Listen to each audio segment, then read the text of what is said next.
Bumabalik po ang Good Morning, Kapatid! Problema po ng marami sa atin ang eye bags dahil sa matinding stress at kakulangan sa tulog. Nako, kaway-kaway, mga guilty dyan. Pag-usapan natin yan kasama ang ating pong fresh na resident doctor sa ating umaga. Nako, good morning. Good morning, Doc Mama Richard. Okay, Doc, alam ko maraming may concern nito. Ano masasabi natin sa eye bags? Oh, yes, Mommy Dims.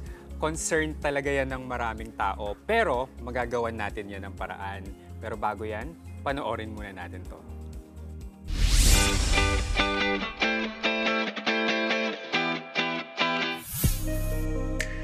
Karaniwang problema natin ang pangingitim ng ilalim ng ating mga mata. Sa kaso ng 19 anyos na si Ashley, pagod at puyat daw ang tingin niyang dahilan ng kanyang dark under eyes. Simula nung nagka-baby ako, unti na siyang nangingitim ganun kasi kakapuyat din, mahirap matulog. Minsan nakakatulog na lang ako ng 2 oras, ganyan, kasi na umaga na ako matutulog, yung nagigising na ulit. Idinaan na lang ni Ashley sa skincare ang kanyang eye bags, pero hindi raw ito nawawala. Naglalagay ka ng cream, tas skincare, ganyan. Okay naman, kaso wala, baby talaga eh, puyat pa rin. Malaki raw ang epekto nito sa kanyang kumpiyansa sa sarili. Nakakaya na din lumabas. Kasi parang kala nila sinapak ako, ganyan. Mga kapatid, relate din ba kayo sa kwentong eye bags ni Ashley? Sit back and don't worry, dahil may sagot tayo riyan. Dito lang sa Balik Alindog. Dok, alam mo, isa ito yung sa mga bagay na talagang kinaiinis ng karamihan sa atin. Yung pag tumingin ka sa salamin, ay, ang dilim-dilim ba nitong ilalim or nangangapal, di ba? Pero bakit nga ba naninilim or nagdidilim ang paningin? Hindi ang paningin, ang ilalim ng mata. Yes, Mommy Dimples, marami talagang dahilan kung bakit umiitim ang ilalim ng mata. So, unang-una dyan, yung tinatawag nating genetics. So, genes, namana, nasa lahi na yan talaga. Pangalawa naman, kung ikaw ay kulang sa tulog. Kung kulang ka sa tulog, mapapansin mo, umiitim na yung mata mo. Pangatlo, pwede din ang allergies. Yes, allergies. Pang-apat, pwede dyan ang dehydration o kulang ka sa tubig. Ayan. Okay. Tapos pwede din dyan, Mama Dimples, ang paninigarilyo. Ayan, mga ganyan. Oo, mga bisyo. Ay, alam mo, marami palang factors talaga na pwedeng makaapekto sa iyong eye bags. Ano? Kasi minsan, may biro sila na parang parakun na yung eyes mo. Di ba yung animal na parang mailam? Or sabi nila, may bagahe kang dala sa ilalim ng mata mo kasi yung nga eye mabigat. bags, Okay. Pero meron ba tayong mga home remedies? Kasi alam ko na meron namang mga doktor, like na parang meron talagang nagagawa na anong tawag dyan, procedure. Mga procedures, no? tama. Pero kung wala silang budget para dyan at nasa tahanan sila, ano yung mga pwedeng home remedies na pwedeng gamitin para mag-lighten ang dark under eyes? Yes. So, meron talaga tayong mga home remedies na pwedeng gawin. So, unang-una na dyan yung pipino. Yes. Cucumber. Cucumber o pipino. So, pwede nilang ilagay muna ito sa ref para lumamig. Tapos, pag medyo malamig na siya, hiwain lang nila. So, may dala ako, Mami Dimples. Ay, ayan! Yes. So, ito. Ito yan. Alam mo, masarap din to sa suka. Pero pag nilagay nyo sa mata nyo, Wag niyo lagyan ng suka pag ilalagay. Ba't ko ba kasi ilalagay sinasuggest yun? Sorry, direct birthday ko naman pagbigyan mo. Pero masarap to sa suka at saka paminta. Diba? Pero pag ilalagay nyo sa mata nyo, wag nyo lalagyan ng suka.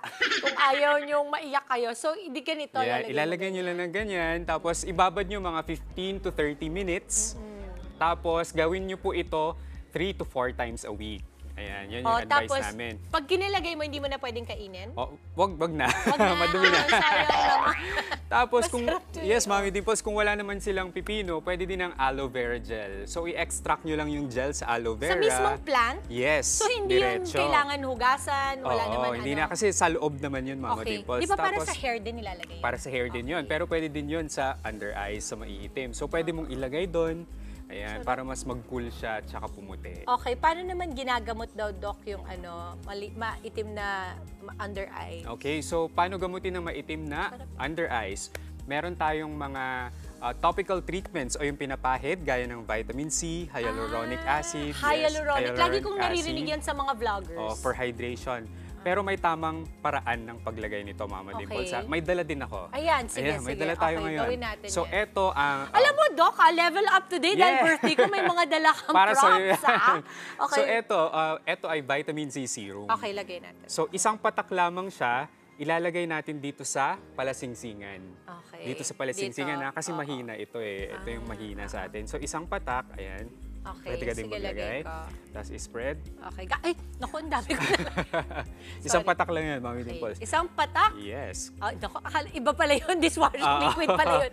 Okay, ito. Okay, tapos kapag nandito na siya, huwag niyo siyang i-rub. Hindi rarab. Kasi manipis yung balat sa ilalim ng mata. So, ang gagawin niyo ay tap lang.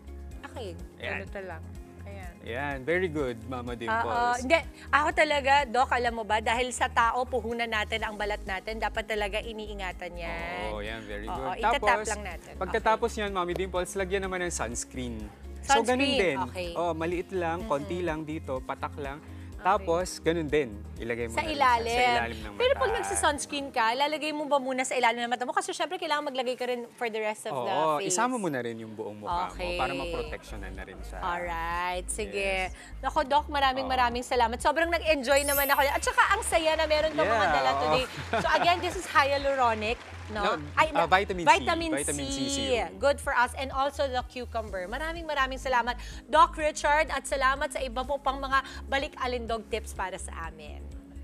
Mga kapatid, Dimples Romana po, kumpletuhin ang inyong umaga ng mga kwentong puno ng inspirasyon.